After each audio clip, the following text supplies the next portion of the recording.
Rolex made this watch for 10 months and now it's worth more than $200,000. Honestly, f*** Rolex.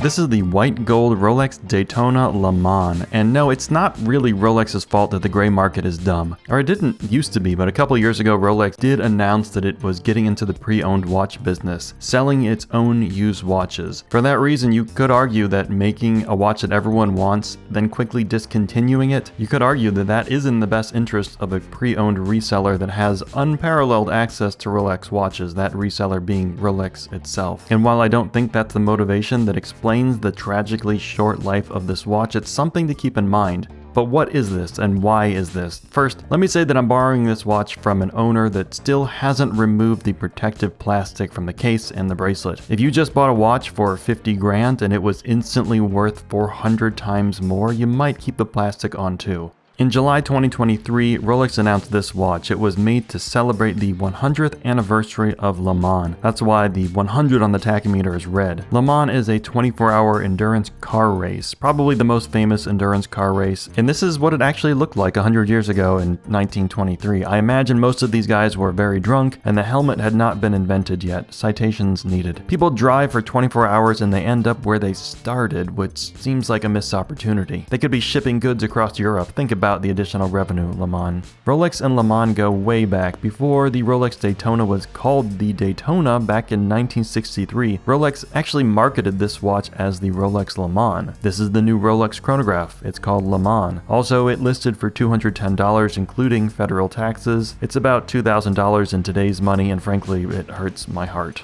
Over the years, there have been so many Daytona designs and references, and at the moment, the most famous and collectible Daytonas are the Paul Newman Daytonas. I say at the moment because back in the 1960s, almost nobody wanted these variations of this watch with its weird Art Deco numerals and blocky register markers. People often refer to these as exotic dials, which is just a silly name. Because of the rarity of these watches, they now go for millions of dollars at auctions, literally millions. Another reason some older Daytonas are so collectible is the design, specifically the Panda and Reverse Panda dials. A white dial with black registers, or the Reverse Panda, which is a black dial with white registers. Reverse Panda is also one of the lesser known entries in the Kama Sutra. Anyway, there hasn't been a true Reverse Panda Daytona in decades. Some are kinda close, but none have the black dial with the simple white registers. That was until this watch. And what was exciting with this watch, even though it's white gold and it was nearly impossible to get, was that it was announced that this was going to be a regular production watch, not a limited edition. But the truth is, everything comes to an end. Everything except cold, dark space and Seiko's chapter ring misalignment. 10 months was the lifespan of this watch. 10 months. And maybe that'd be understandable if the watch was sitting in stores, unnoticed, unloved, unbought. But for a lot of people, this looked like the Daytona they'd always wanted. There was hope. A bright sun was coming up over the orological horizon, and without explanation, Rolex said, nah, you can't have this anymore.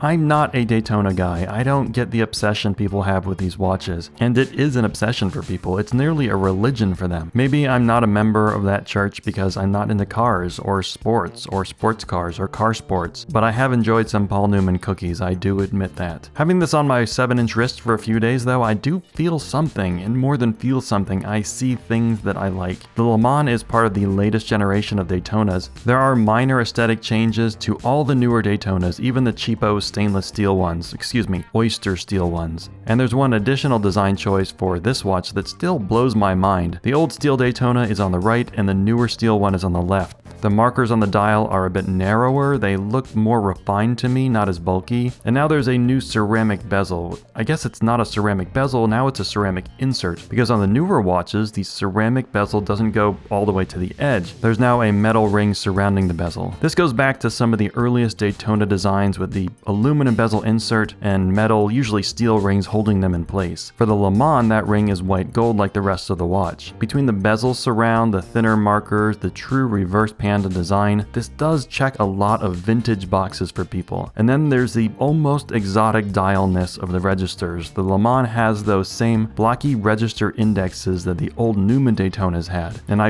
really like these. What's still missing for me is that the original Art Deco font that was used on those Newmans is not being used here. The font used here is the standard modern Rolex wide font. And then there's that design choice which still blows my mind grapes, an exhibition caseback. An exhibition caseback on a Rolex sports watch. I never thought I'd see this. Rolex only did this for the first time recently and on the latest Platinum Daytona, also known as the Playtona because nerds love making new words. What's interesting is that the Le Mans uses a different movement from any other Daytona before it. This uses the 4132 movement instead of the 4131 movement to celebrate the ridiculous 24-hour Le Mans race, which is just too long, honestly. The 9 o'clock register has a 24-hour counter rather than the standard 12-hour counter. Rolex made a modification for just this watch that was made for only 10 months. What the hell? What the hell to all this? Why make a watch that people love and then almost immediately stop? Why invest money in a new bezel with a splash of red? Why create a new movement? Why even announce that this was going to be regular production? I don't think this was cannibalizing sales of other watches. They still can't keep Daytonas in stock. I don't think this was some evil plot to make money with pre-owned pieces like I suggested earlier, and I don't think that this watch somehow diluted the Rolex catalog.